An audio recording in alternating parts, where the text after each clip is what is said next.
Salute, salute, salute, man. It's Nocturnal. What's happening? Got a good little fight coming up. The Tartan Tornado, Josh Taylor versus the Takeover Teofimo Lopez. A very interesting fight. A couple of 2-3 years ago, both of these guys was a different force to be reckoned with. Josh Taylor was undisputed. Teofimo Lopez was like one belt away from being undisputed. It had a little setback with Jack Catterall. He got the victory. Josh Taylor got the victory, but it was controversial. It was a close fight. He got knocked down once or twice. His timing was off. You know what I'm saying? He was overshooting shots. He was off. He wasn't sharp. He wasn't dialed in. I think he forced a lot of the action. He looked like a totally different fighter that fought against Jose Ramirez and fought against Regis Prograis. He's had some issues, some injuries, a couple of injuries. We know he like a adrenaline junkie, man. He got a lot of scar tissue. He done had some ups and downs. Some people feel like he's past his prime. I wanted to see the Jack Catterall rematch. You know what I'm saying? I think that would have reset him and put him back on the right path. But and I felt like he wanted that rematch because he dropped his belts. He dropped his belts to get that rematch. I guess he suffered an injury and ended up getting forced to mandate against Teofimo Lopez. Teofimo Lopez been wanting to fight with Josh Taylor for a while. As soon as he won against Lomachenko, they was talking about they was going to go up and undispute with Josh Taylor. You know what I'm saying? And matter of fact, Josh Taylor was talking about trying to go up there and fight against Terrence Bud Crawford. So him winning, losing against Jack Catterall, and makes you gotta look at it, fight against him against a Terrence Bud Crawford or Errol Spence a lot differently, right? Nevertheless, he's fighting against Teofimo Lopez, and like I said, Teofimo Lopez was already talking about fighting Josh Taylor when people was wanting him to get past George Kambosos and then fight Devin Haney and really become undisputed. And that was before the Kambosos came in.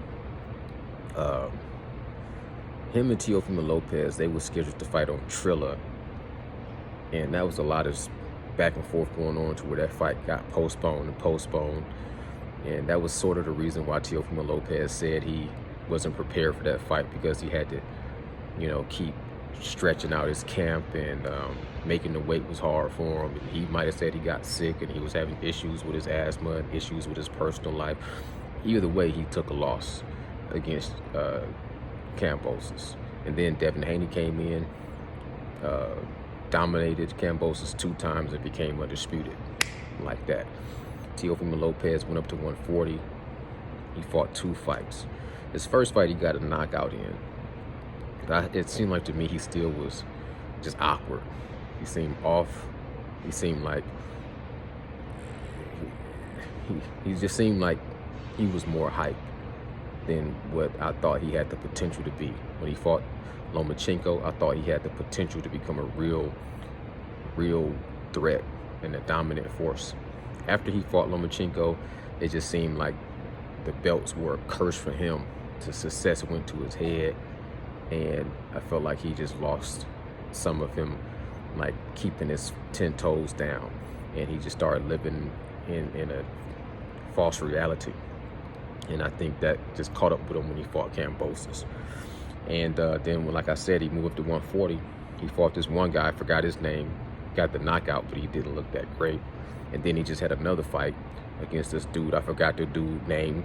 I didn't go back and do my research to look up these dudes' names, but this dude, to me, won the fight. When I watched that fight, Teofimo Lopez looked off. His timing looked off, like he was just going for one big punch. He was getting check hooked, countered. He got dropped. He was, to me, really questioning himself after the fight, asking his corner, did he still have it? And when he got the victory, it seemed like to me he took that victory and ran with it, but it was the same situation as far as him and Josh Taylor against Jack Catterall, with Teofimo Lopez against this other dude. I can't remember his name for some reason, but it was like you got the victory, but you really didn't perform well and you really came up short. So now both of these dudes in a position, they come to a, you know what I'm saying, I guess some kind of a collision course where they both in a similar situation. You know what I'm saying?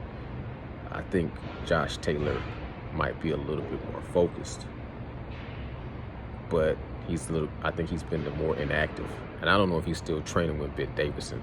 I don't think Ben Davison is the greatest trainer. You know what I'm saying? I'm not gonna go into that on this video. And if Teofimo Lopez still has the same trainer and his dad's still working his corner, I don't have a whole lot of faith in that corner either. So this is an interesting fight. It's a 50-50 fight in my opinion, but I lean towards Josh Taylor if he's the Josh Taylor of old that fought against Regis Prograis, and that's going to get into the pocket and fight, you know what I'm saying, in the phone booth and do those little crafty, you know what I'm saying, bump you out your shoulder to get a little distance, and then quick little counter punches and check punch and little hooks that he do and little inside work that he do. Teofimo Lopez, to me, he just be looking for a knockout shot. But they both got like a lot of scar tissue on their face. They both got some miles on them. They both, to me, got a little bit of issues in their confidence and in their camp. They done had some setbacks. So it's interesting because I think technically Josh Taylor is undefeated. Teofimo Lopez has a 1 loss, but it was a close loss. He did try to fight his way back into that fight and win against Kambosos, and he didn't get the decision to go his way. But he's still defeated. He's not undefeated, but he's somewhat delusional now. I think Josh Taylor is a little bit more grounded in reality. And if he comes prepared and has a good camp and he's strong and he has the right game plan, I just think he's going to be able to outclass Teofimo Lopez. And that would probably be the last that we see of Teofimo Lopez. But if Teofimo Lopez finds some kind of a way to get himself back in the right mentality where he's not trying to act like he's just this, you know, super philosophical, super intelligent, this guy that just has all that answers and no questions, and he's not still trying to learn, and he's not still trying to build, and he's doing all this awkward type of training where I see some of the shit he do where it's like this is like A1 type, this is like A1 freestyle shit that you doing in your training, that you staying he going so far away from the fundamentals and only looking at his power, and then when he get into a real fight, he doing some of the same things that to me just make you look like an amateur trying to do tricks and smoke and mirrors instead of just sticking to boxing and fighting. And then you're trying to be explosive, you're trying to entertain. You're trying to entertain more than he's trying to just take care of business and go in there and break somebody down and chop them down and then knock them out. If he goes in there trying to put on a show and be entertaining and not really have his mind focused on that big task he has at hand at breaking down a fighter like Josh Taylor, and I think he's just gonna come up short. But I'm be interested to see a little behind the scenes and All Access to see how both these guys are trying to rebuild their psychological perspective and their mentality and their training and their physical. You know, Josh was talking about he was drinking a little too much, he was undisciplined, he wasn't on his diet. Teofimo Lopez and had all kind of issues. So it's an interesting fight. I'm not gonna just make a prediction quite yet. So let me know what you guys think. You know what I'm saying? Like I said, at one point in time, Josh Taylor was undisputed. He was really one of my favorite fighters, and Teofimo Lopez was one of my favorite fighters, and he still is. But I would like to see him come back down to reality and sort of reinvent that old school, you know what I'm saying, just taking one step at a time, one punch at a time, not trying to be this grandioso, this guy that's just entertaining, and he's not Tank. He's not a Javante Tank Davis.